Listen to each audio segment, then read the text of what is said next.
C'est le temps de courir, hein, Ron?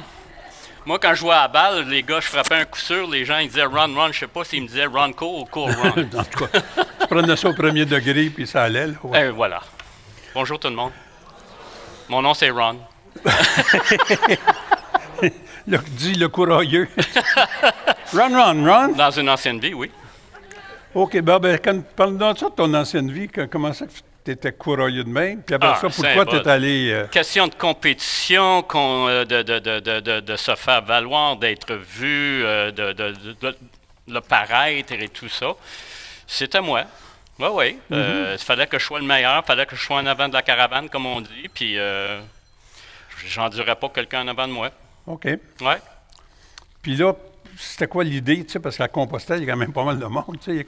Tu as un potentiel de 250 personnes devant toi, tu sais. Oui. Alors, c'était quoi l'idée d'aller à Compostelle? Bien, avec la famille ou avec mon épouse, on prenait des vacances dans le sud. Puis à un moment donné, faisant partie d'un club, du Club Lyon, on avait des amis qui avaient déjà fait le chemin de Compostelle en 2007. Nous sommes rendus en 2012.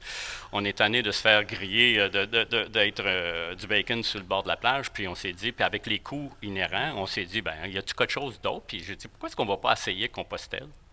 Et c'est là qu'on est parti du Puy jusqu'à Cahors en 2013, pendant 21 jours, 17 jours de marche. Et suite à ça, ben, on a été pogné d'une maladie incurable qui s'appelle la compostolite. Et c'est depuis ce temps-là, à part les 2 années de COVID, on marche pas mal à travers. Ouais. OK. Oui. Et je comprends, toujours en couple. Oui, oui. Je suis privilégié. Chantal et moi, on a sensiblement le même rythme.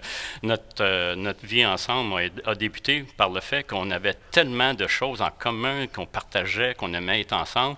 Moi, j'aime faire rire le monde, comme je t'ai déjà dit, puis elle, c'est une bonne ricaneuse. Ça fait que moi, je suis gâté pourri. Regarde, il y en a un gros paquet, même ici, que tu pourrais marcher avec la moitié de la salle. Yvon, je leur conterai pas la joke que je t'ai contée. C'est correct. OK. OK. Alors, qu'est-ce que tu as découvert de nouveau sur le chemin à ne plus être nécessairement la vedette et... Ben, je ne sais pas si c'est avec l'âge, avec la marche, la transformation, c'est quelque chose qui se fait de façon, je te dirais pas sournoise, mais graduelle. Tu t'en rends pas compte, ça te frappe pas en pleine face. OK, t'es pas tombé en bas de ton cheval. Non, ça a été, moi j'étais une nouvelle âme, ma femme c'est une vieille âme, même si elle est plus jeune que moi, mais il reste quand même que avec le temps, j'ai commencé à changer certaines habitudes et je suis passé du paraître à l'être. Je n'aime pas nécessairement être en avant-scène, j'aime mieux être l'éminence grise en arrière. Mais... On peut aller faire ça derrière la oui, c'est mieux, là. Après. Mais ça a été la grosse évolution où, à ce moment-là, comme je te disais tantôt, je n'étais pas quelqu'un qui... Comment je dirais? J'avais de la misère avec l'empathie. Puis graduellement, j'ai commencé à développer ce côté-là. L'humilité, ça ne faisait pas partie de moi, mais pas partout, parce qu'on est dans le domaine minier dans lequel j'étais, c'était compétition, puis c'était au plus fort la « Alors, à ce moment-là, aujourd'hui, c'est aussi on juge beaucoup. Puis avec le temps, veut pas, on accepte, on rencontre des gens de toute acabit, de toute nationalité et un peu tout. Puis c'est d'apprendre à les connaître plutôt que de les juger, puis de voir, on n'a pas marché leur chemin. On n'a pas marché dans leurs bottes comme certains l'ont fait, là. Mais je vous dirais que c'est quelque chose qui est évolutif puis qui n'arrête jamais. Puis comme on le disait tantôt, on dirait que la transformation, ça n'arrive pas sur le chemin nécessairement, mais c'est comme ton air d'aller. Parce que la beauté des chemins, ce que j'aime, c'est que nous, on aime bien se préparer, savoir où est-ce qu'on s'en va puis comment ça va se faire. On vit le chemin intensément. Et là, à partir de là, quand on revient, on est sur notre air d'aller puis jusqu'à la prochaine saison puis tout ça. Fait que... Bon, on est correct. OK. Fait que c'est dans ce sens-là que, tu sais, il y a eu des étapes de vivre.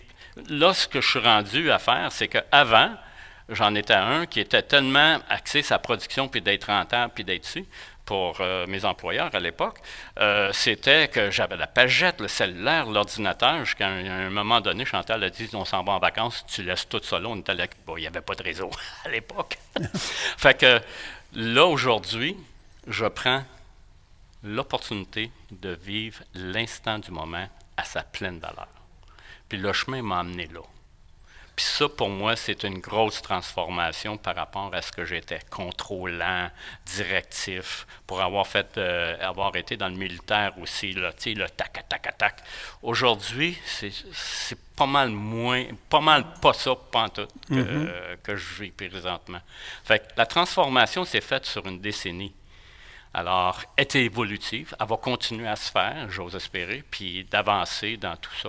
Alors, ça fait que dans la première année, comme Louise, c'est Louise? Louis. Louis, Oui. OK.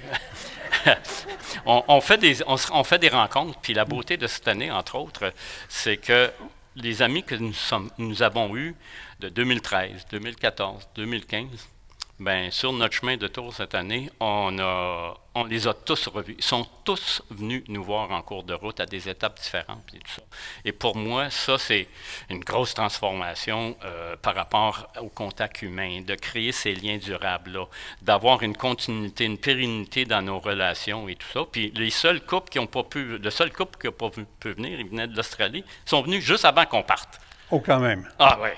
Ça fait que tout ça pour dire que la transformation, c'est tous ces anges du chemin-là, si je peux dire. Mais ce qu'on apprend des anges du chemin, parce qu'on l'a, pour tous ceux qui ont marché, vous savez très bien qu'on a nos anges du chemin. Mais est-ce que vous avez réalisé que quand on revient, on a les anges du chemin ici dans notre vie de tous les jours? Il faut juste avoir de l'ouverture pour les reconnaître, les accepter et de tenir le message que la vie veut nous envoyer. Parce qu'il y a une chose que j'ai appris à travers les années, c'est que on était tellement contrôlant que c'est pas juste de se fixer un objectif, c'est le comment s'y rendre. Aujourd'hui, tu fais juste shooter ça dans l'univers, comme on dit souvent, puis le comment, on s'en fout. Et c'est incroyable comment est-ce que la vie a fait qu'on n'aurait jamais pensé à la façon que ça s'est produit. Puis je pourrais avoir 3-4 exemples, on prendrait 2 heures, puis... Ouais, écoute, on a encore 45 secondes. Lâche-toi, là. Mais, oui, tu sais, je te dirais que, comment je te dirais ça? Bien, à un moment donné, ma femme Chantal vient de la Côte-Nord. On a voulu retourner sa Côte-Nord. On a acheté une maison. On n'avait ni une job, ni mis notre maison en vente. Et tout, dans 2 semaines, tout a été réglé. OK?